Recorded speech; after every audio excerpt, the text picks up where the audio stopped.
श्री गणेशाय नमः, श्री सरस्वते नमः, श्री माता पिताभ्यो नमः, श्री गुरुभ्यो नमः। बळे अकळोनिया पाही पर्वत उपडीला दोही वाही, गगना उसळला लवलाही, श्रम नाही अनुमात्रा। बर्वे झालो आजीवरी, नाही पडिलो मृत्यूच्या आहारी, वाचून आलो येथवरी, उरले ते हरी तुम्हा समर्पण। काय सांगू गर्भीची यातना, मज भोगिता नारायणा, मांस मळमूत्र जाना तुझं क्षणा ध्यात असो, म्हणून तूच्या अनाथाचा दाता, दुःख मोहन असावं या चिंता, शरण आलो तुझा आता तारे कृपावंता। माय बापा कथेचं अनुसंधान, द्रोणगिरी पर्वतावर हनुमंताला या ठिकाणी औषधे सापडत नाही महाराज। हनुमंताने प्रभू रामचंद्राचा धावा केलेला आहे। हनुमंताला रामचंद्रांनी बुद्धी दिली महाराज, आणि पर्वत हनुमंताने उचलला याच्या अगोदरची ओवी आहे। 40 कोस रुंदीचा पर्वत आहे आणि 20 कोस उंचीचा आहे। मग मिरजकर महाराजांनी गणित सांगितलं 20चं आणि 40चं, हो, पण मिरजकर महाराजांनी वेगळ्या पद्धतीत गणित सांगितलं महाराज। 20च्या आणि 40च्या मध्ये परमार्थ करावा असं त्यांनी सांगितलं। पण मी म्हणतो कालनिमीची उंची 40 कोस उंच आहे, तर 20 कोस रुंद आहे महाराज। पर्वत 40 कोस रुंद आहे, तर 20 कोस उंच आहे। लवकर लाव आन्सर। पर्वत 40 कोस रुंद आहे, तर 20 कोस उंच आहे। तुम्ही म्हणाल असं का, तर नेहमी स्थूल देह सूक्ष्म देहाचा विरोधात काम करतो। बळ्या कळणे पाहे पर्वत उपडेला तोही बाही, गगन उसळला लवलाही, श्रम नाही अनुमात्र। हनुमंताला जेवढी ताकद आहे तेवढी ताकद पणाला लावली महाराज, आणि आपला पर्वत या ठिकाणी उचललेला आहे।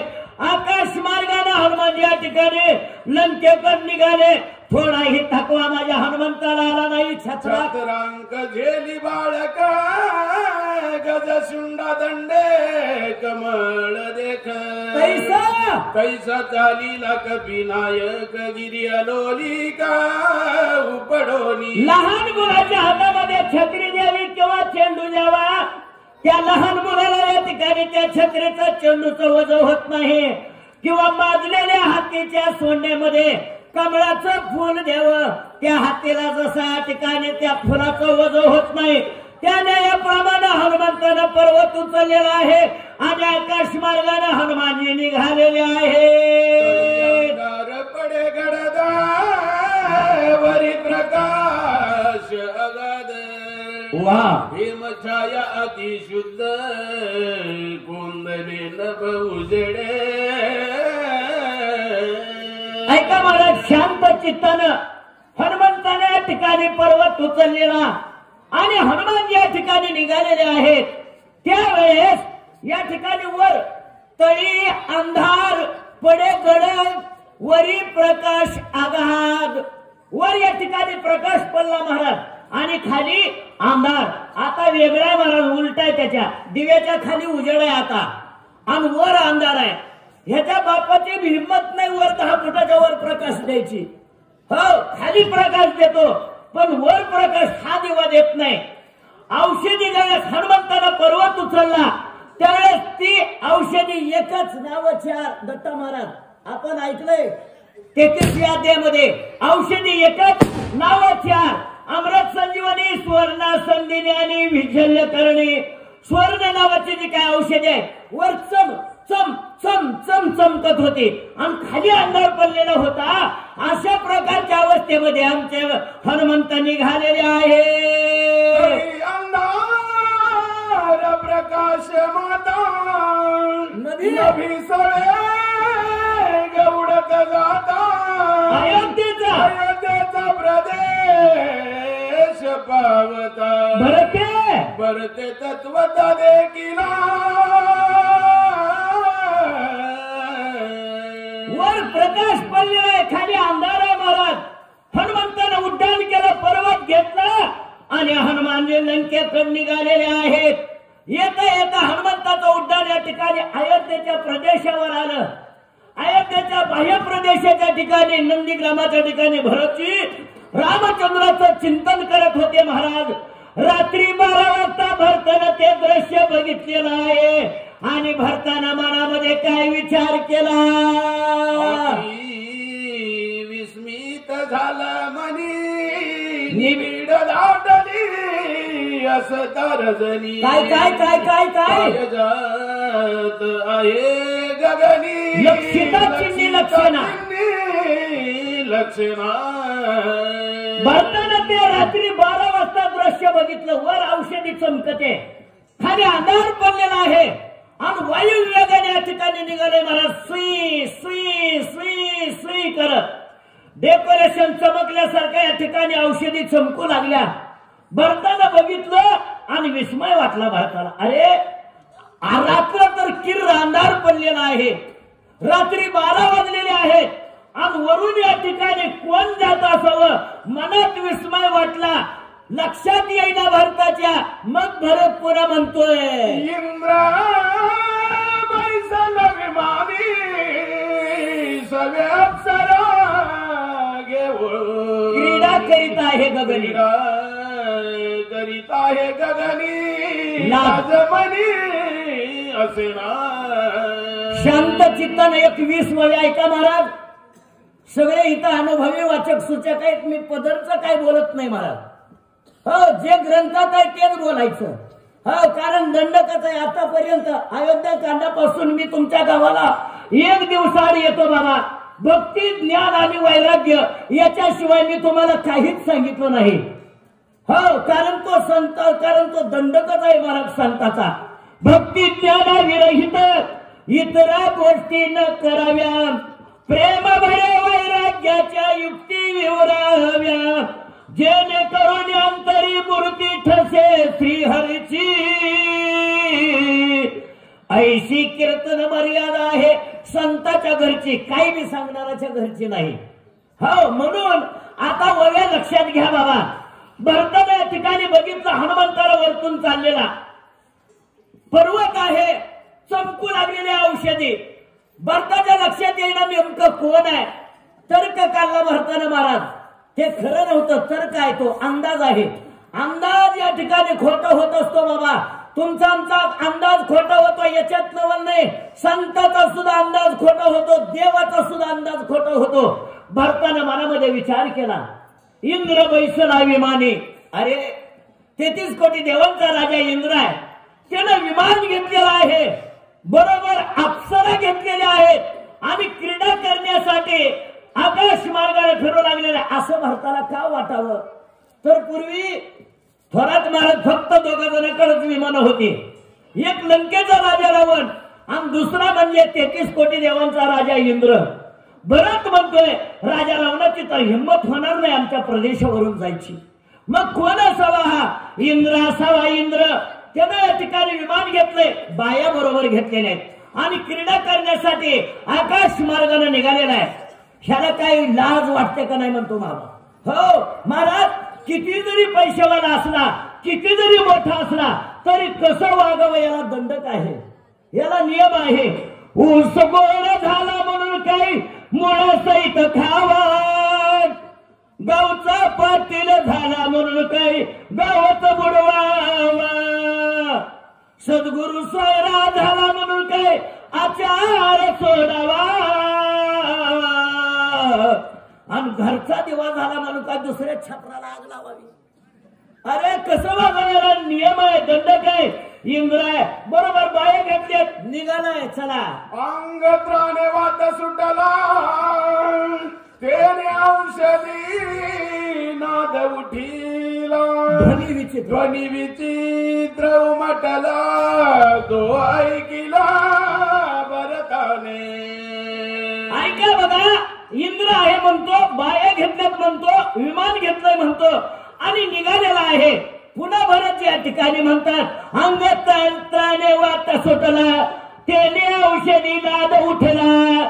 हनुमंताचा वेग पुढं आणि हवाशी पाठीमाग फेकत होती महाराज. त्या हनुमंताच्या हवेमुळं वर जी काय अमृत संजीवनी दुसरी औषधी आहे त्या औषधीचा सुवास भरताच्या नाकावर आदळला. भरत म्हणतो बाया घेतल्यात, विमान घेतलेलं आहे, अत्तर बी त्यानं लावलंय गड्या म्हटला, अत्तर बी त्यानं लावलंय. पुन्हा तिसऱ्या तुकड्यामध्ये म्हणतात ध्वनी विचित्र उमटला, अत्तर लावलं, बाया घेतल्यात, वाद्य बी लावलंय म्हणतंय. म्हणे केवळ वाद्य वाद्य लावणी अद्भुत अप्सरास विमान दसैरा विचरता आकाशी. हो, किती उन्मत्त झालेला इंद्र आहे. आणि बरोबर या ठिकाणी अप्सरा घेतलेल्या आहेत, अत्तर लावलेला आहे, वाद्य या ठिकाणी वाजवू लागलेलं आहे. आणि सैरा विचारत आकाशी, आकाश मार्गाने या ठिकाणी तो सैराच्या रणात फिरू लागलेला आहे. असं भरताना या ठिकाणी तर्क काढला महाराज. निवारंजना विमान हिंडवी गगना उल्लंघनी उल्लंघोनी साधू सज्जना करी हटान उन्मत. बरोबर त्याला या ठिकाणी वारांगणा घेतलेले आहेत, आकाशाच्या ठिकाणी फिरू लागलेला आहे. आणि आमच्या सारख्या साधू सज्जनाचं त्याने या ठिकाणी उल्लंघन केलं आणि उन्मत्तपणाने या ठिकाणी वागू लागला. भरत म्हणू लागला महाराज, स्त्री सवे निरत झाला मध्य प्राशनी मातला धनलोभे भुलला त्याचा गेला विवेक, त्याचा गेला विवेक. पुढच्या 15 वयाचा सिद्धांत गावबानी या एकाच वळीमध्ये टाकला. बाबा ऐका आता, जो स्त्री सवे निरत झाला, मध्यप्राशनी मातला, जो धनलोभे भुलला, त्याचा गेला विवेक.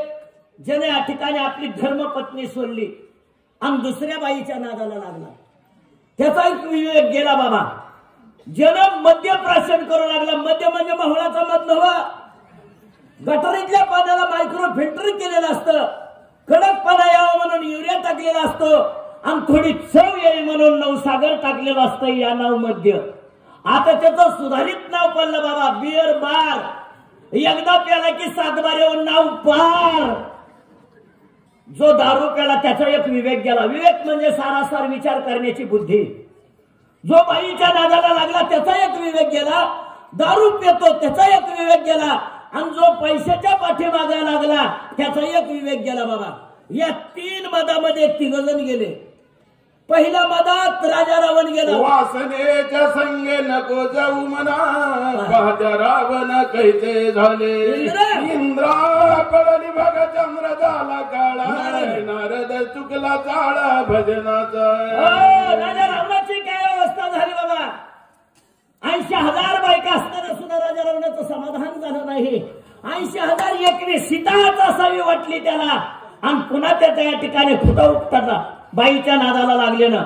रावणाचं सोडा, देव बडा महादेव बडा, सब देवन का बाबा, भिल्ली के पिछे पडा. प्रत्यक्ष घडले गा चंद्र चुडा, भिल्ली आली दृष्टी पुढा. महादेव झाला वेड केला नाश विरक्तीचा. अरे त्या भिल्लीच्या नादाला लागून पार्वतीच होती महाराज, ती पण भिल्लीच्या रूपात आली होती. हो, भिल्लीच्या नादाला लागून शंकरानं सुद्धा आपली या ठिकाणी विरक्ती संपवली. पराशरे नावे भितरी कोणी निषाद कुमारी, दिवसा करून अंधारी तपसामुग्री वेचली. पराशराचं काय झालं बाबा. हो, मत्स्यगंधेच्या नादाला लागला आणि 3.5 कल्प तपश्चर्या केलेली पराशराने या ठिकाणी धुळीला मिळवून टाकली. अशा प्रकारे या ठिकाणी स्त्री कामाची अवस्था आहे. त्याच्या 7 वव्या उग मन लावून ऐका. वेसगमनी ते सर्वदा आधी उन्मदा, नाटवे स्वार्थ परमार्थ विचारत खर जैसा. ऐका बाबा, हो, ज्यानं आपली धर्मपत्नी सोडली महाराज आणि दुसऱ्या बाईच्या नादाला लागला, ते उन्मत्त आहे म्हणून सांगितलं. हो, त्याला स्वार्थी कळत नाही परमार्थी कळत नाही बाबा. आपण चाललोय कुठं, आपल्याला नेमकं काय करायचंय हे त्या जातीला या ठिकाणी कळत नाही. आणि गाढवाप्रमाणे तो या ठिकाणी वर्तन करतोय. स्वेच्छा विचारत खरं जायचा गावाने तेव्हाच या ठिकाणी गाढवाची उपमा 2 पायाच्या गाढवाला दिली बाबा. 4 पायाच्या गाढवाची उपमा. ते 4 पायाचा गाढव गावाच्या पुढे उभारलो. आम्हाला महाराज म्हणलं आमचं बिचाराचं विनाकारण नाव का खराब केलं. त्याने म्हणले काय झालं, त्या माणसाला तुम्ही गाढवाची उपमा का दिली, खरं गाढव कोणते का आम्ही. मग पुन्हा गावबा म्हणले अरे तूच ना खरं गाढव. आम्ही कसं म्हणलं सगळ्या गावाचा उखंड फुकून खातो राव मी, पाणी खडूळ कधी पित नाही, तुमच्या गाढवाला कसलं मी पाणी लागतंय. मग खरं गाढव मी का तुमचं. गावबा म्हणले आमचं. घरी गेल्यावर संध्याकाळी फक्त पायाला खाजवल्यासारखं करायचं. बांधलाय म्हणून मी रस्त्याने त्याच ठिकाणी उभा राहील. 2 पायाच्या गाढवाचं 2 हात आणि 2 पाय बांधा, एअर कंडिशन खोलीत टाका, काही बी करील पण 10 मिनिटाच्या आत बाहेर निघल. खरं गाढव आमचं का तुमचं. गावबा म्हणले आमचंच. पुन्हा म्हणले अंगावर जर गोमाशी बसली सगळा गाव पालता घालतो मी, पण गोमाशी उठल्याशिवाय थांबत नाही.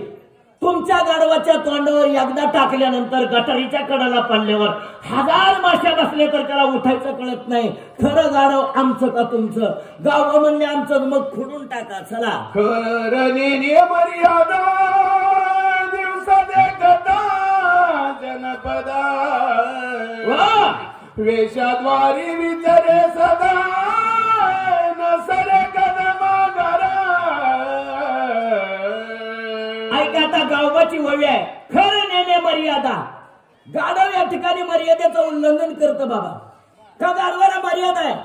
गाढवाला मर्यादा नाही, गाढवाला ज्ञान नाही, गाढवाला अक्कल नाही. पशु पाप पुण्य काय जाणती, उत्तम मध्यम भोग भोगती, काही एकुपलता भरती बहिरी अंध होती पांगुळ मुकी. म्हणून या ठिकाणी गाढव मर्यादेचं उल्लंघन करतं.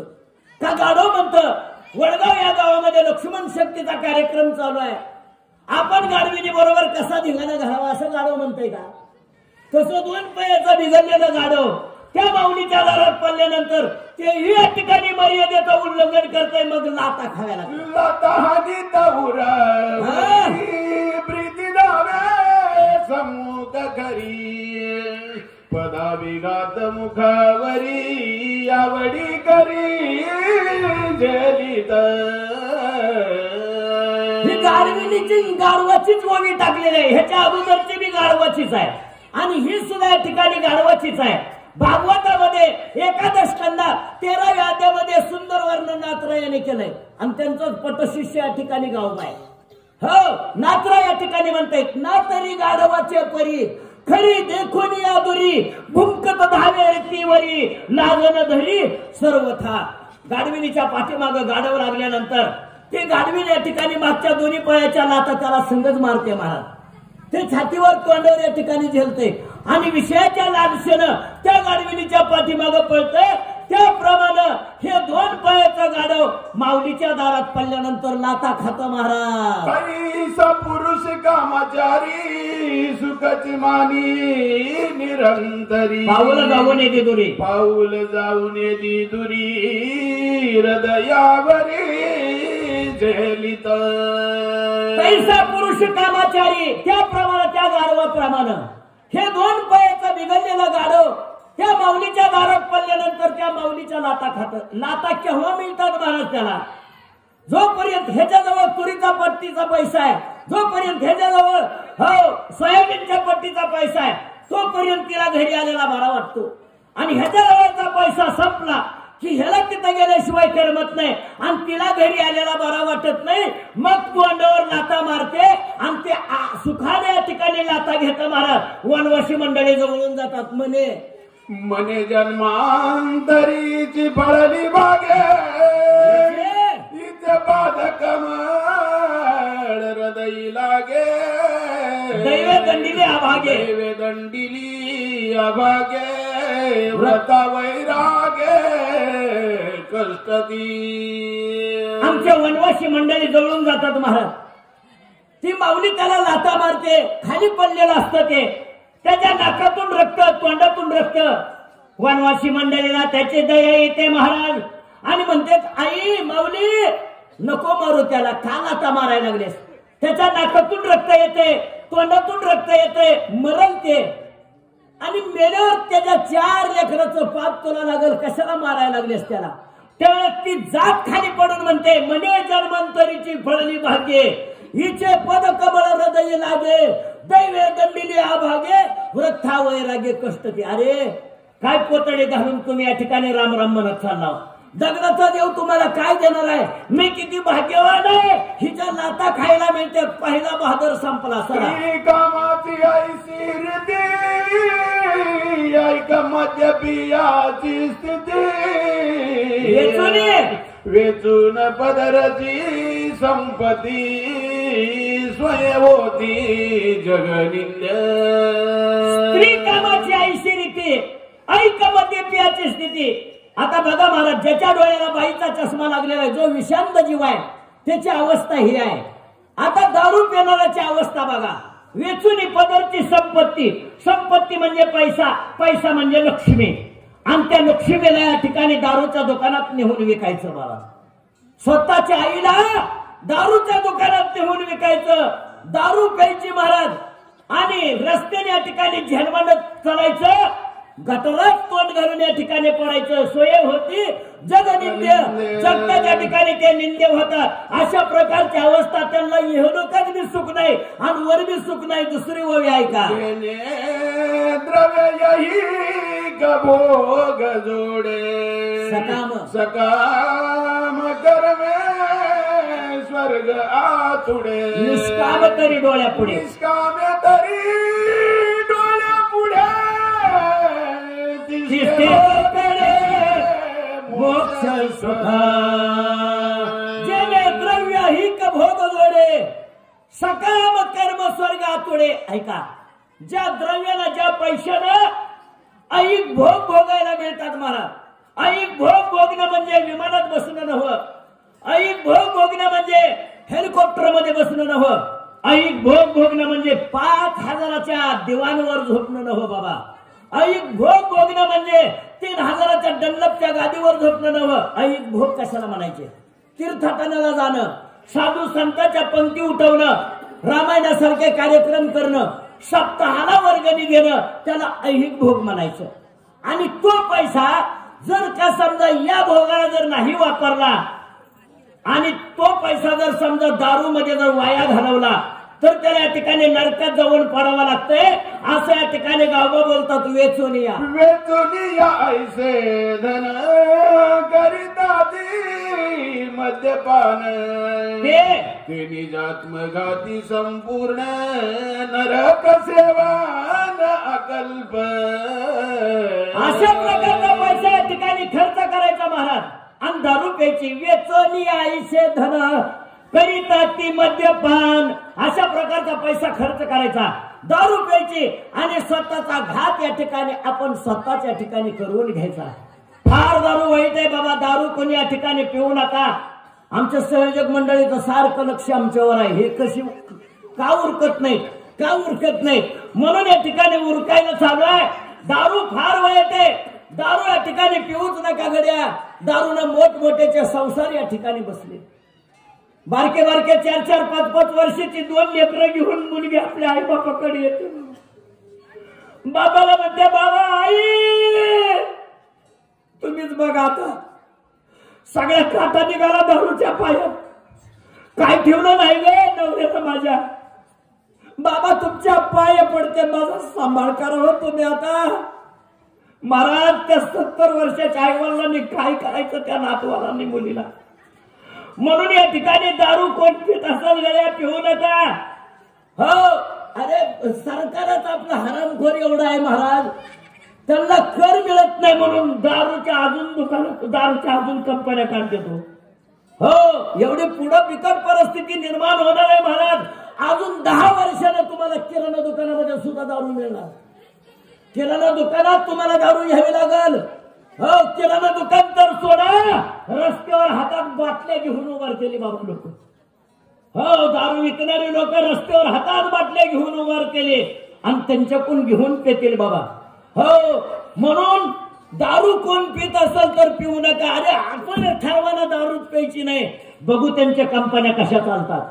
हो, पण दारू म्हणलं की मेलेलं उठत आणि दुकानाकडे जातोय बाबा. म्हणून दारू तुम्ही या ठिकाणी पिऊ नका. एवढं सांगून मी जर समजा खुशाल तुम्हाला प्यायची असेल दारू तर प्या गाड्या. जाता जाता दारुड्याचे 4 फायदे सांगतो तुम्हाला. दारू पिणारा पिसाळ कुत्र कधी चावत नाही महाराज. दारू पिणाऱ्याच्या घरी चोरी कधी होत नाही. दारू पिणारा म्हातारा कधी होत नाही. आणि दारू पिणाऱ्याला मेल्यावर लाकडं बी लागत नाही जास्त जाळायला. तुम्ही म्हणाल महाराज पिसाळ कुत्र काही याला चावत नाही. क्षण जर दारू पिला आणि रस्त्याने जर झेलमंड्यात चढायला लागला, पिसाळ कुत्र समोरून येतं. ते म्हणतं माझ्यापेक्षा पिसाळलेली जास्त आहे गाड्या. बगल देऊन कुत्र निघून जात आहे. हो, ह्याच्या घरी चोरी होत नाही कधी. दारू पिऊन बायकोच्या गळ्यात फुटकामाने सुद्धा याला ठेवलेला नसतो. चोर पिसाला म्हणायला ह्याच्या घरी येईल का बाबा. वडिलाचं श्राद्ध घालायची वेळ ह्याच्यावर कधीच येत नाही. का तर त्याचं कारण आहे बापाच्या अगोदरच हे आतड्याला भोकं पडून म्हणत आहे ह्याला बापाचं श्राद्ध घालायची वेळच येत नाही. आणि मेल्यावर जास्त लाकडं लागत नाही त्याला जाळायला. तर का रक्त आणि मांस सगळं आटलेलं असतं महाराज. हाडाला जाळायला लाकडाची गरज नाही, आपोआप ती जळतात. म्हणून या ठिकाणी वैजनाथ मोरे रामभक्त, वनवासी रामभक्त का बर आपल्या गावातले रामभक्त वैजनाथ मोरे याने आम्हाला 101 रुपये दिला. ईश्वर त्यांचं कल्याण करो.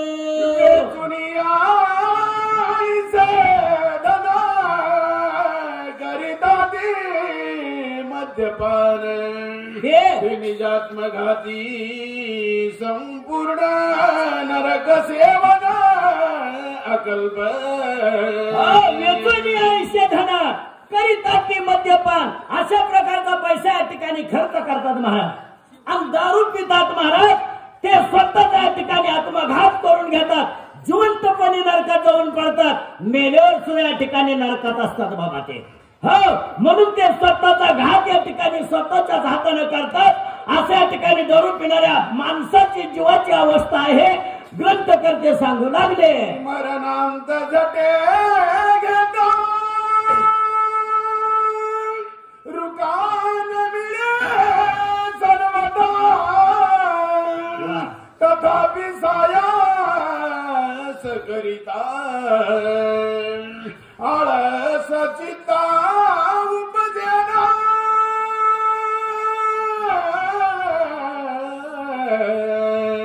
महाराज. त्याच्या वरची वळी घ्या. धन लोभीजे लुब्ध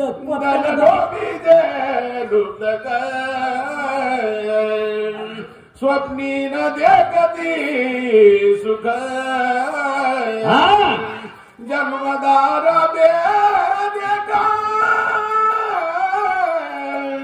भोगी नरक अनिवार. अर्जुन जाधव यांनी आम्हाला या ठिकाणी 51 रुपये दिले. ईश्वर त्यांच्या या ठिकाणी कल्याण करो महाराज. महाराजांनी ववी वाचली धन लोभीजे लुब्ध स्वप्नी न देखती सुख. पैशाच्या पाठीमागे लागणाऱ्या जीवाला या ठिकाणी विचार नसतो बाबा, अक्कल नसते. हो, 3 विषयाच्या नादाला 3 मदाच्या नादाला जो लागला त्याला या ठिकाणी कवडीच्या विचार करण्याची बुद्धी त्याच्याकडे शिल्लक राहिलेली नाही बाबा. पैशाच्या पाठीमागे लागणारा जो काही जीव आहे तो जीव या ठिकाणी स्वप्नात सुद्धा त्याला या ठिकाणी सुख लागत नाही. हो, तुम्ही म्हणाल महाराज स्वप्नात सुख त्याला कसं काय नाही. सांगतो तुम्हाला. त्याला सरकारी पगार जर 50,000 रुपये असला तर तो सरकारी पगार 50,000 रुपये त्याला कमीच वाटतो बाबा. रात्री 10 वाजेपर्यंत ओव्हर टाइम करतो. 11ला घरी येतो. टोपल्यात अर्धी कोर आहे तेवढी तुकडा खातो, झोपतो. झोपल्यावर त्याला ठिकाणी स्वप्न सुद्धा पडत नाही. म्हणून पैशाच्या पाठीमागे लागणाऱ्या जीवाला सुख नाही स्वप्नात. ग्रंथकर्ते बोलतात झटे घेता रुगन मिळे सर्वथा तथापि सायास करिता आळस चित्ता उपजेना. मरणंत झटे घेता रुका न मिळे सर्वथा. बघा महाराज, पैशासाठी या ठिकाणी काबाड कष्ट करायचं. हो, पैसा या ठिकाणी जमा करायचा महाराज. रात्रंदिवस या ठिकाणी काबड कष्ट करायचं. पैसे मिळवणं या ठिकाणी सोपं नाही. हल्लीच्या काळात तर सोपं नाही गड्या पैसे मिळवणं. आता ब्लॅकनं पैसा काळ्या धंद्यानं 2 नंबरच्या धंद्यानं कितीही पैसा कमवता येतो, पण सहजासहजी पैसा या ठिकाणी इमानदारीनं कमवणं या ठिकाणी सोपं नाही. हाडाचे काळ करावे लागतात बाबा, त्याला डोळे फोडावे लागतात, रात्र या ठिकाणी काम करावं लागतंय बाबा. आम करत नाही का? आपण करतोच ना, आता सध्या चालूच आहे ना बाबा. हो, रात्री 12 ते सकाळी 8 लाईटचा टायमिंग असतो. हो, MSCBची लाईट चोरून वापरणं काय, लोकांचं बांधतो करणं काय. हो, राब राब राब राब या ठिकाणी पैशासाठी राबतो महाराज, तरी सुद्धा या ठिकाणी सुख लागत नाही. म्हणून अशा प्रकारच्या या ठिकाणी जो पैशाच्या पाठीमागे लागलेला आहे त्याला या ठिकाणी सुखच नाही. ग्रंथकर्ते बोलतात, ऐसा कष्ट मिळे ते वाढवी उपाय बळे निज शरीर, कष्ट मिळे जेणे बळे निज मोक्ष, जेणे भोगी जे अभोग, जेणे भोगी जे स्वर्ग भोग, जेणे साधे महायोग, शिव शिव शिव विभाग जेतला हे. 2 वेळा असल्या महाराजांनी ऐशा कष्ट मिळे अशा प्रकारच्या ठिकाणी कष्ट करायचा आणि पैसा या ठिकाणी जमा करायचा महाराज. आणि तो पैसा या ठिकाणी स्वतः खर्च करायचा नाही, साधू संतांना ओळखायचं नाही, देवाला ओळखायचं नाही, तीर्थाटनाला जायचं नाही, लक्ष्मण शक्तीची वर्गणी कधी द्यायची नाही, सप्ताहाची वर्गणी कधी द्यायची नाही. त्यात आणि तो पैसा या ठिकाणी दडवून ठेवायचा. इह लोकांमध्ये त्याला या ठिकाणी सुख लागत नाही, स्वर्ग भोग लोकांमध्ये त्याला सुख लागत नाही. जेणे भोगी जे इह भोग, जेणे भोगी जे स्वर्ग भोग. दुसरी ओवी वाचली महाराजांनी. ज्या पैशाने मगाशीच ओवी निघाली त्याच ओवीचे रिपिटेशन. ज्या पैशाने हे लोकातले भोग बघायला मिळतात, तोच पैशाचा उपयोग जर चांगला केला तर स्वर्ग लोकातले भोग बघायला मिळतात. जीव शिवाच्या ठिकाणी विभाजन ज्या पैशामुळे करता येतं. जीव आणि पक्षी, जीव आणि शिव हे 2 पक्षी या वृक्षावर बसलेले आहेत बाबा. एक जण परमार्थाकडे वळतंय तर एक जण या ठिकाणी प्रपंचाकडे वळायला लागलेला आहे. हो, या 2 जणांचं जर ऐक्य करायचं असेल तर तुम्हाला या ठिकाणी याच ठिकाणी ऐक्य होतंय बाबा, असं या ठिकाणी ग्रंथकर्ते सांगू लागले. महत्वाच्या 3 ओव्या शांत चित्ताने प्राप्तीचे दाते ते कष्ट धनार्जन ते इतरासी कोण पुसे तेथे दुःखी समजते संगतीची. त्या मावशी झोपायला लागले बघा, त्यांना उठवा. झोपणाऱ्याला माझी विनंती आहे, कोण झोपला असेल त्यानं उठा आणि पुन्हा पहिल्यापासून झोपा. हो, एवढी प्राप्तीचे दाते. तर अशा प्रकारे पैशामुळे या ठिकाणी हो, पण त्या पैशामुळे या ठिकाणी काय होतं महाराज, तर पैशामुळे या ठिकाणी निदात्मक घात होतो. पैसा पैसा पैसा. हो, ते एवढी प्राप्तीचे दाते, ते कष्ट ते धनार्जनाते, त्या ठिकाणी पैशासाठी कष्ट करतात, पैशासाठी या ठिकाणी धावपळ करतात महाराज. त्याच्यामुळं त्यांचा स्वतःचा या ठिकाणी निजात्मक घात होतो, स्वतःच अनहित या ठिकाणी होतं. आणि तिसऱ्या शेवटच्या तुकड्यामध्ये सांगितलं दुःखे समजते संगतीची. ऐका गड्या, ठीक आहे. आर्थिक कार्तिक लटुरे, हा ठीक आहे, पुन्हा घेतो नाव, थांबा, माझ्या राहते लक्षात. तर अशा प्रकारे या ठिकाणी पैशाच्या नादाला लागून या ठिकाणी स्वतःचा निजात्मक घात या ठिकाणी करतात. गावबा सांगतात ह्यांचं वाटोळ केवळ कशामुळे होतंय, संगतीमुळे होतंय. दुःखे समजते संगतीची. बघा महाराज, ज्याच्या डोळ्याला बाईचा चष्मा लागलेला आहे, विषयाचा चष्मा लागलेला आहे, त्याला तोच भेटतो. ज्याला दारूचा नाद लागलेला आहे त्याला दारुड्याच भेटतो. आणि ज्याला पैशावाल्याला पैशावालाच भेटतो महाराज. आणि ह्या लोकांचं केवळ या ठिकाणी संगतीनं वाटोळं होतंय. उंदरानं बेडकाची संगत करायची काय गरज आहे का? एके दिवशी बेडूक उंदराला म्हणला जय हरी, उंदीर म्हणला जय हरी. बेडूक म्हणला चल फिरायला, उंदीर म्हणला कुठं? नदीवर. आता उंदराला पोवायला येत होतं का? मग बेडका बरोबर कशाला नदीवर जाऊ तर पडायला त्यानं.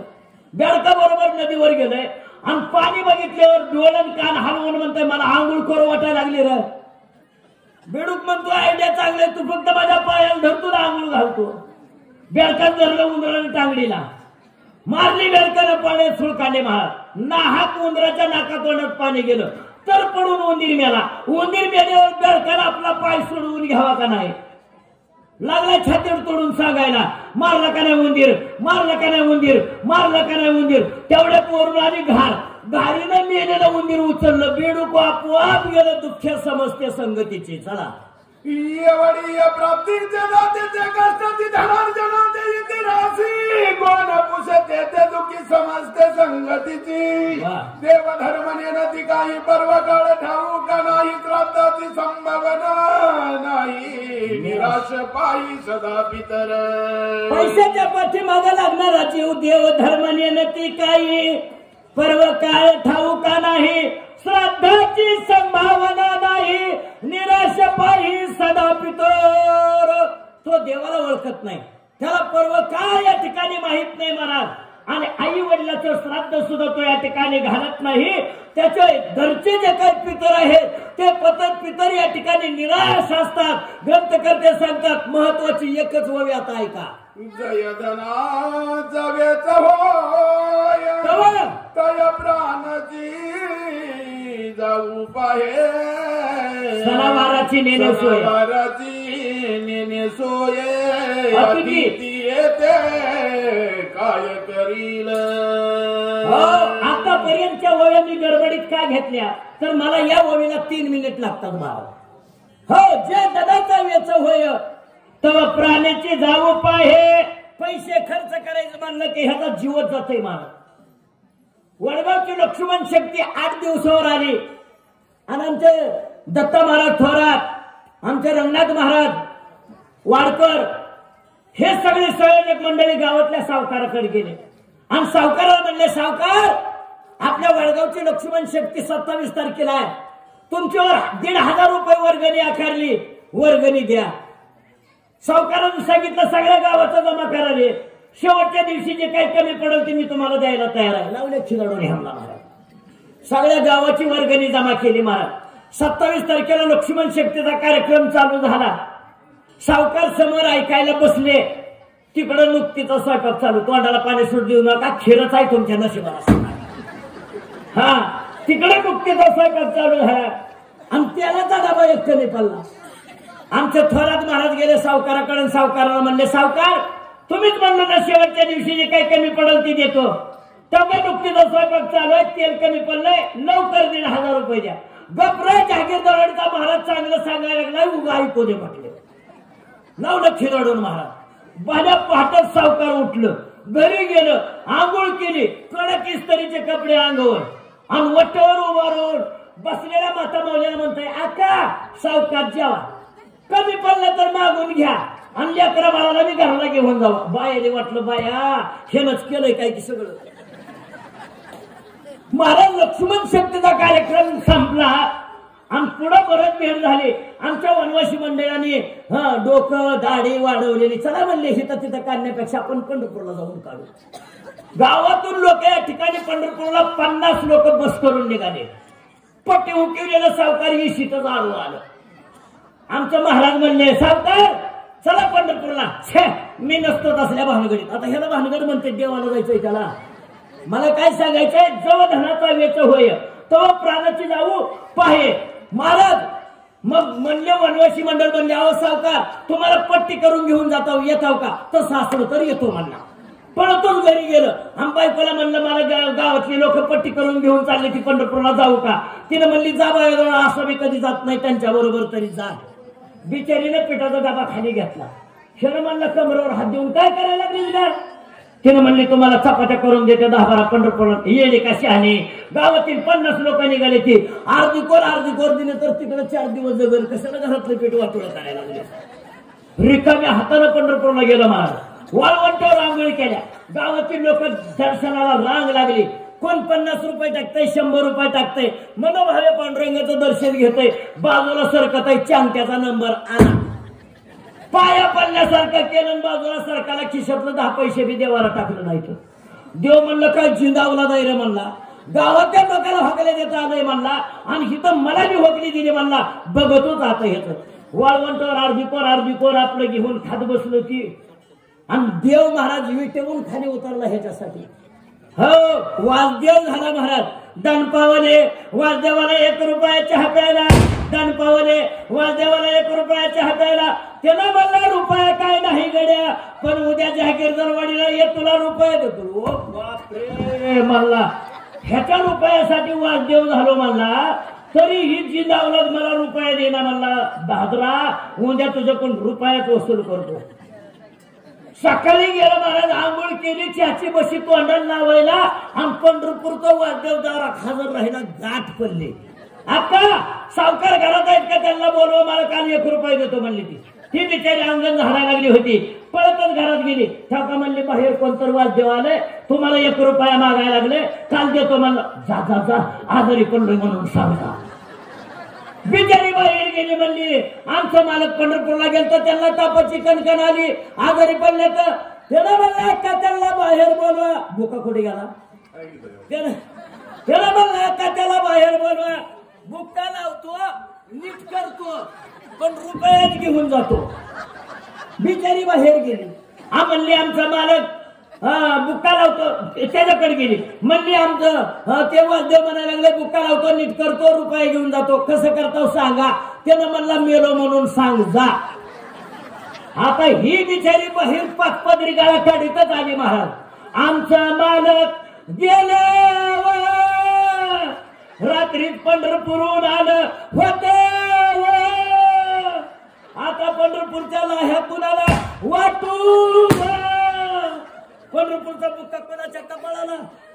त्यानं म्हणला बुक्का लावायची मी सोय केली, लाह्याने वाट उधळायची सोय केली. माझ्या वारकऱ्याच्या हातून एकदाची त्याची माती होऊ द्या म्हणला. पंढरपूरच्या पांडुरंगानं काखतली जोडीच खाली ठेवली.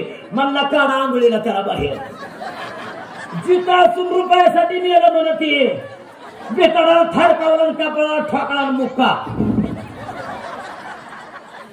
आंघोळीला बाहेर काढलं, पाटावर बसवला.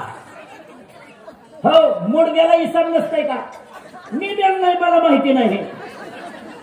मुडद्याला इसाम नसतंय म्हणून कडक पाण्यानं त्याला आंघोळ घालायला लागली ती, तरी ती पाणी पोळलं म्हणजे 10 रुपये द्यावा लागतंय म्हणून. काय करायचं ते कर. तसाच उचलला, तिरडीवर आवळला महाराज. गावाच्या बाहेर इसाव्याला ठेवला. बायकोनं कानात हळूच सांगितलं, खरं तुम्हाला मसड वाट्यात नेण्यात आता तरी रुपया देऊन खरं. त्यानं म्हणला गप मला मसरवट्यात नेत नाही, त्यांना कुठं नेत नाही, पण त्याला रुपये देत नाही म्हणला. तसाच उचलला महाराज. हो मसरवट्यात सरणावर ठेवला, लाकडं रचले. तोंडावर गवऱ्या ठेवायच्या टायमाला देव म्हणला, ए देव होता तो अनंत ब्रह्मांडाचा मालक. ए म्हणलं ह्याच्या पोटात जर मला न घेर कोण आहे तर म्हणलं निधनचं पाणी पाजायला बोलवा. थोरलं पोरगा आला, हातात पटकर घेऊन, ते फडकं घेऊन महाराज बोल. थोरल्या पोराच्या हाताला 3 पोरांनी धरलं, बायकोनं धरलं. असं पाणी पाजायला लागली. हळूच बायकोचा कान अजून त्याच्या कानापाशी. खरं तुम्हाला आता हेडगा लावणार हाय देव, आता तरी रुपया देऊन खरं हो. त्यानं म्हणला गप गप मला पळणार आहे, तुला तर पळणार नाही की, पण रुपया त्याला देत नाही म्हणला. महाराज तोंडावर गावऱ्या ठेवल्या, ऊस नाही ना मूस नाही. हो आणि देवानं हातात संकड्याने काडीपेटी घेतली. म्हणला आता ह्याला आग लावायची, पण ही जिथं आहे मारायचं कसं, ह्याला पेटवायचं कसं. का जिंदावला नाही म्हणला, 1 रुपयासाठी मारायला लागले, पण ह्याच्या 4 लेकराचा पाप मला लागल. देव म्हणला ए बाबा तुझा रुपया सुटला रे सुटला. त्याने म्हणला ही बी पट्ट्या उठला रे उठला. जी लोक धूम बहादरी पळाली महाराज जीव उठलं म्हणून. कुणाचा हात मोड, कुणाचा पाय मोड, कुणाचा गुडगा मोड. बायको म्हणली घरी, सगळ्या जगात नवरं बघितलं, पण बहादरा तुझ्यासारखा नाही. वाच आईसी एक आमची जाती आता पत्ता सोयी येते तिथे एकत्र येते मिळती ते दुःख किती आई सात्रीमध्ये माताला विमानी विचारते नाता उलंघू केला उन्मत छायला पाडी तसे आम्ही सूर्यवंशी राजे नियामका स्वधर्म हाती दे कौत दासी लावण्याशी विचारानी करते ना. बस आता 10 मिनिटाचा अध्याय संपणार बाबा. आईसी एकाची जाती, अशा प्रकारे एकाची जात आहे महाराज.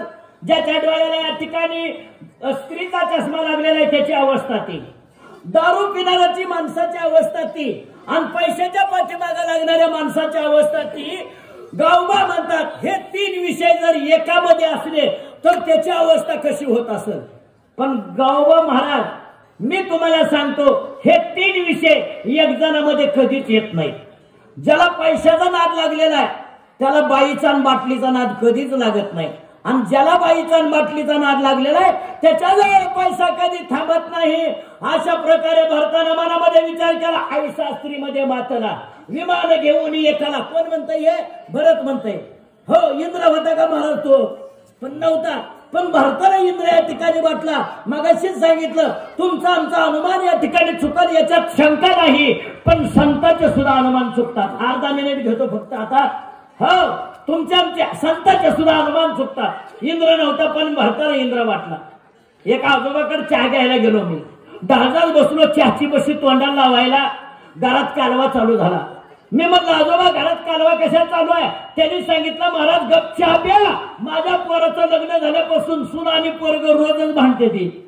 मी म्हटलं का भांडते त्यांना बोलवून तर आणा माझ्याकडे. ते दोघं जण माझ्या समोर आले महाराज. आणि मी विचारलं काय होत आहे का भांडता. तिने सांगितलं महाराज मी माझ्या मुलाला वकील करणार. तो मुलगा म्हणतोय महाराज पोरग तिचं नाही पोरग माझा आहे. मी माझ्या मुलाला डॉक्टर करणार. मी म्हणलं ज्यारकी वकील आणि डॉक्टर होणार आहे त्यारकी पोरग असलं पाहिजे. मी म्हणलं मला मुलगा दाखवायला तरी आणा. आंधळा असला तर डॉक्टरच्या कामाचा नाही आणि बहिरा असला तर वकिलाच्या कामाचा नाही. त्यांनी सांगितलं महाराज अजून पोरग व्हायचंय.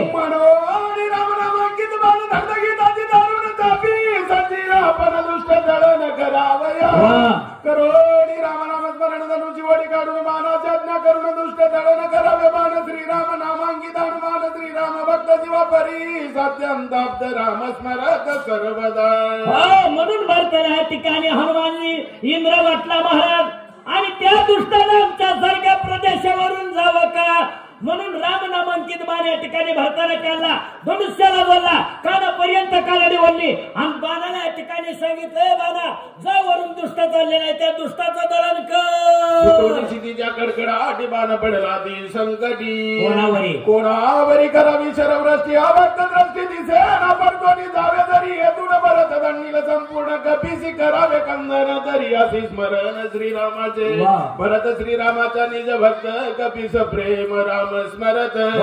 माझा न चले पुरुषार्थ बाण विस्मित विचारी भरताची आज्ञा ऐसीचे दंडाव्याची दुष्टासी दुष्ट म्हणून एक पीसी राम स्मरणेसी डुल्लत. 5 वेळ वाचल्या महाराजांनी 5. हो सुटवली सीतेच्या कडकडाटी पण पहिली ओळी वाचलेली माझ्या लक्षात आहे ना. हो या ठिकाणी भरताना बाण जोडला महाराज. बाणाला आज्ञा केली वरून दुष्ट चाललेला आहे दुष्टाचं दळण कर. कानापर्यंत कानडी वळली बाण सोडला. बाण या ठिकाणी हनुमंतापर्यंत गेला. माझ्या भरताना माझ्या स्वामीने मला काय सांगितलंय दुष्टाचं दळण कर म्हणून. हनुमंताला तर या ठिकाणी दुष्ट म्हणता येत नाही. रामचंद्राचं चिंतन करतोय रामचंद्राचं नामस्मरण करतोय आणि त्याचं दळण केल्याशिवाय परत येऊ नको असं मी म्हटलंय. मला शिक्षा केल्याशिवाय राहत नाही. बाण म्हटलं काय करू गडे आता विचारात बाण पडला. उल्लंघन गाडे चरणाकडे चालिला ठरली असत्यनाचे बायाबचा कधीच न होय स्वामी कार्य सिद्धी सदाय विजय होय त्रैलोकी. आई सारीचे करुणी पूर्ण बाई मिठी घाली बाण स्वयं विस्मित कपी नंदन. या ठिकाणी बाणानं मनामध्ये विचार केला अरे परत जर गेलो तर माझा स्वामी माझा भरत मला शिक्षा केल्याशिवाय राहणार नाही. आणि हनुमंताचं दंडन करावं तर हनुमंत हा रामचंद्राचा भक्त आहे. साधू हत्येचं पाप मला या ठिकाणी लागल्याशिवाय राहणार नाही. काय करू मी आता. बाणानं मनामध्ये विचार केला आणि म्हणला अरे संत आहे ना तो हनुमंत मग आपण संताच्या पायाला लागावं. हो संताच्या पायाला जर आपण लागलो गेलो तर मला या ठिकाणी अपजय कधीच येणार नाही. अशा प्रकारचा विचार लोखंडाच्या बाणाने श्रीराम नामांकित चिन्ह वायुनंदनादि विस्मय. श्रीरामाचा बाण होय अतिक्रम याता करुणे साष्टांगे नमन करिता होय राम स्नेह भावार्थे. कपिकांसी बाणाचे वचन दौत बोले ना संपूर्ण पाहू आदरी लजाचं चिन्ह तव तळी बाण ओढिता. बाणाला विचार केला हनुमंताच्या पायाला लागला. हनुमंताने या ठिकाणी ठिकाणी खाली बघितलं तर बाण कोणाचा बाण कोणी पाठवलेला आहे, कोणाचा बाण आहे बघितलं तर त्याच्यावर या ठिकाणी रामनामाचे ठसे होते. हनुमंतानं विचारायला सुरुवात केली, ए बाबा बाणा तुला कुणी पाठवलंय? बाण उत्तर देत नाही. का आलात? उत्तर देत नाही. हनुमंतानं मनामध्ये विचार केला आणि काय करता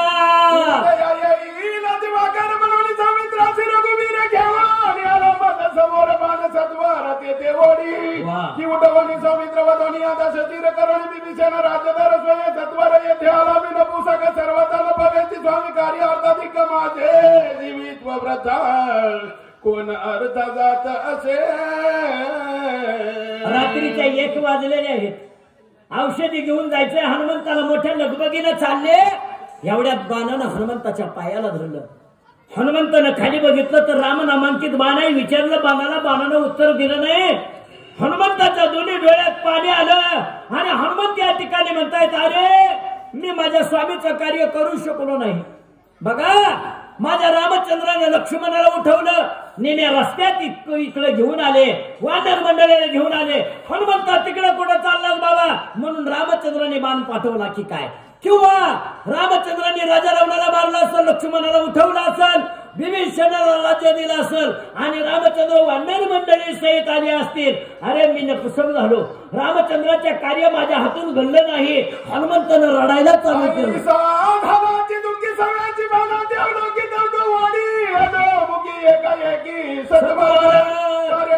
माझ्या वेगळे करीन देव पतन म्हणून कृपाळू रघुनंदन सत्वर बाण पाठविला दासो काही बलते आज्ञा करणे निश्चिंत स्वयानुसरला बाण ते विलंब येथे नये करू. मोठं दुःख झालं हनुमंताला. रडू लागले हनुमंत. माझ्या स्वामीच्या कार्याला मी या ठिकाणी स्वामीचं कार्य माझ्याच्यानं झालं नाही. मी नपुसक आहे. खेदक्षीण झाले हनुमंत. रडू लागले आणि रडत असताना या ठिकाणी मनामध्ये विचार केला, अरे नाही आपण नेमकं या ठिकाणी बाण काय करतोय ते तरी आपण बघावं. असा हनुमंतानं मनाच्या ठिकाणी विचार केला. तेवढ्या त्या ठिकाणी बाण हनुमंताला खाली वळू लागलेला आहे.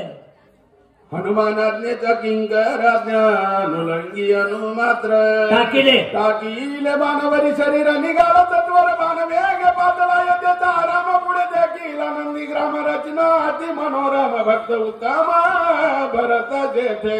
हनुमान या आज्ञेचे किंकर आहेत महाराज. हो पर्वतासहित या ठिकाणी बाणावर शरीर हनुमंताने टाकलं. बाण या ठिकाणी हनुमंताला खाली वळू लागला. अयोध्येच्या प्रदेशाच्या ठिकाणी आला पुढे नंदीग्राम आणि नंदीग्रामाच्या ठिकाणी पुढे देखील भरताला या ठिकाणी बघितलं. भरत तर रामचंद्रासारखा मूर्तिमंत या ठिकाणी दिसू लागला. हनुमंताला आश्चर्य वाटलं. अध्याय संपला. दोघांची भेट या ठिकाणी दोघे प्रेमळ संपूर्ण दोघे दोन्ही बाण विसरती. एका जनार्दन कृपाळू जननी गोडन खाई बाळा वाचवणी मुखी जगाची काढवणी माझ्या मधनी घाली तर त्यात्यांत खावणे त्याच्या मुखी घास देणे न खाता पायावरी बळे पाडणे घास कोण मुखा माझी. बघा हनुमंताला या ठिकाणी बाणासहित खाली नंदीग्रामामध्ये आणलेला आहे. अजून हनुमंत पर्वतासहित खाली उतरलेले नाहीत, अंतराळीच आहेत. भरताला या ठिकाणी बघितल्याबरोबर आता गावबा या ठिकाणी परिहार देऊ लागले. हनुमंताची आणि भरताची भेट या ठिकाणी हो या रामायणामध्ये लक्ष्मण शक्तीतल्या 5व्या अध्यायाच्या ठिकाणी विशेष भेट आहे महाराज. नुसत्या भक्तीचं वर्णन तुम्हाला पुढे 42 वयामध्ये ऐकायला मिळणार आहे. म्हणून या ठिकाणी अध्याय गावबान या ठिकाणी संपवला. आता इथं संत गुरु आणि जन्मदाती आई या तिघाजणांचं महत्व, या तिघाजणांचा मोठेपणा सांगितला. आईच्या हातामध्ये तुम्ही या ठिकाणी गोड खडी साखरेचा प्रसाद द्या बाबा. ती आई तोंडात टाकायच्या अगोदर विचार करते, घरी माझा 2 वर्षाचा बाळ्या वाट बघत बसलेला आहे, आपण त्याच्या तोंडात टाकलं तर किती आनंद होईल. या न्यायाप्रमाणे नाथरायाने माझ्यावर कृपा केली आणि रामायण रूपी गोड घास माझ्या मुखात टाकला.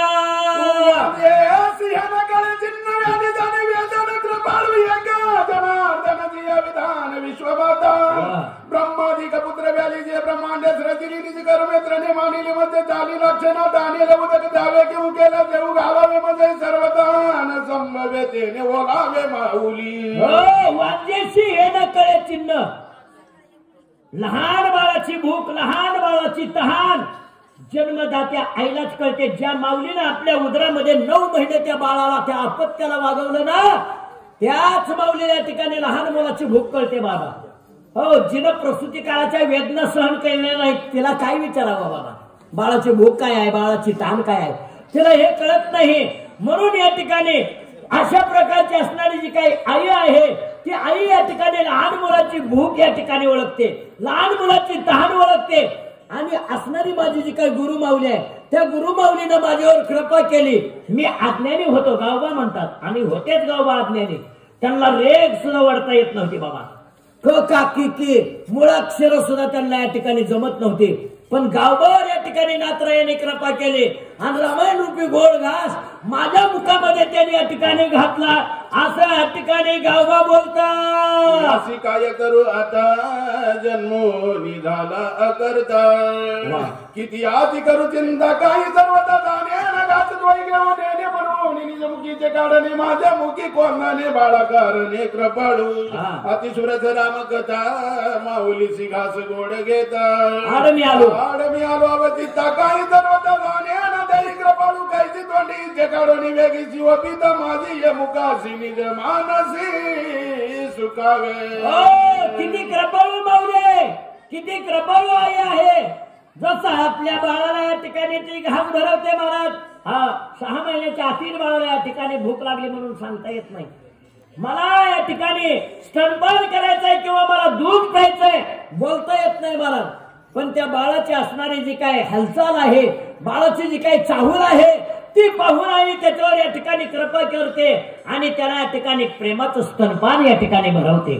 त्या न्यायाप्रमाणे गुरुमाऊलींनी नाथरायाने माझ्यावर कृपा केली आणि नाथरा या ठिकाणी म्हणताय याशी काय करू आता जन्मोनी झाला अकर्ता. अरे याला मी काय करू आता, जन्मून हे अकर्त व्हायला करते. आता माझा शिष्य या ठिकाणी याला कोण बनेल पुन्हा. नाथरायाने त्याच्यावर या ठिकाणी कृपा केली बाबा. हो, नाथरायाने माझ्यावर कृपा केली आणि गावबा म्हणतात गोड घास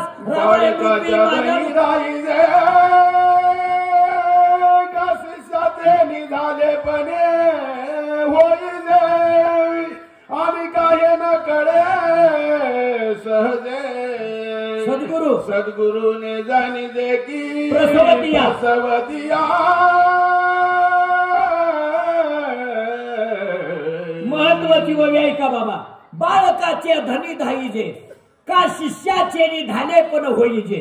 ऐका, लहान मुलाच्या भुकेची तृप्ती फक्त आईच करते. हो, आणि का शिष्याचे निधाले पण होईजे. धालं म्हणजे या ठिकाणी तृप्ती. शिष्याची ज्ञान साठ, शिष्याची या ठिकाणी ज्ञान ग्रहण करण्याची जी काही कुवत आहे ती कुवत पाहून या ठिकाणी गुरु त्याच्यावर कृपा करत असतो बाबा. आणि त्याची तृप्ती होईपर्यंत त्याला या ठिकाणी ज्ञान होतो, ज्ञान देत असतो. हे सद्गुरु जाणे जी के प्रसवतिया, हे फक्त एकतर लहान मुलाची भूक त्याच्या आईलाच कळते आणि आपला शिष्य किती कमी आहे हे फक्त सद्गुरूलाच कळतं. म्हणून सद्गुरू सुद्धा त्या तोडीचा असला पाहिजे, शिष्य सुद्धा त्याच तोडीचा असला पाहिजे बाबा. नाहीतर गुरु गुरुच्या परीचे, शिष्य शिटाव बंदरीचे. गुरु डोही मासे मारेन, शिष्य वड्याला खेकडा धरी.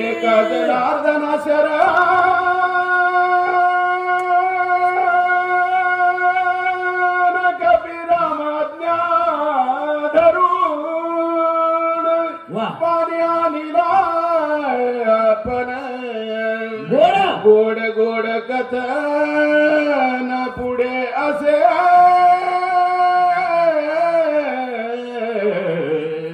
नाथरायाला आणि जनार्दन माऊलीला शरण जाऊन या ठिकाणी गावबा बोलतात.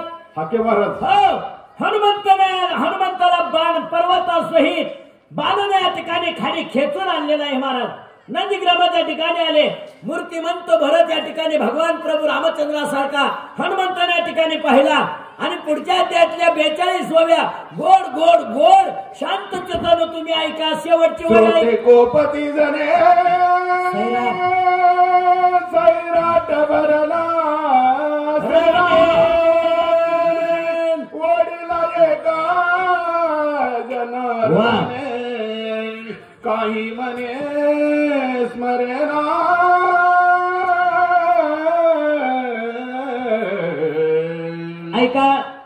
वर्ष हनुमंताला औषधी सापडत नव्हते, म्हणून हनुमंताने या ठिकाणी डोंगर उचलला महाराज, औषधी म्हणजे पर्वत उचलला द्रोणागिरी, लंकेकर निघालेले आहेत. तुम्हाला श्रोत्याची सुद्धा या ठिकाणी माफी मागितली महाराज गावबाने. श्रोते कोपती झाले. हो, श्रोत्याला एखाद्या वेळेस राग येईल. कोणता राग येईल? हनुमंताने तर मदर डोंगर उचललाय, औषधी घेतली, लंकेकर निघाले आणि हे मध्येच काही या ठिकाणी तुम्ही विषय घातला, त्याच्याबद्दल तुम्ही या ठिकाणी मला माफ करा असं कोण म्हणताय? गावबा म्हणतात. तसं मला सुद्धा तुम्ही या ठिकाणी माफ करा. रामायणाच्या मी मगाशी सांगितलं युद्ध अयोध्या कांडापासून मी येतोय तुमच्या गावामध्ये. आतापर्यंत तुम्ही ऐकलं असेल मी काय तुम्हाला सांगितलंय, काय सांगितलं नाही, हे सगळं तुम्ही या ठिकाणी ऐकलं असेल. या विषयाला मला 1.5 तास लागतात बाबा, पण 1च तासामध्ये मी या ठिकाणी विषय गुंडाळून घेतला, त्याच्याबद्दल तुम्ही सुद्धा मला या ठिकाणी क्षमा करा. स्वस्ती श्रीभावार्थ रामायणे युद्धकांडे काकार टीकाया हनुमंत नंदीग्राम गमन नाम षटचत्वारि शतमाध्याय घोड पुंडलिक वरदे हरी विठ्ठल श्री ज्ञानदेव तुका आपली वाले आपली लावा रामचंद्र भगवान की पवन सुत हनुमान की.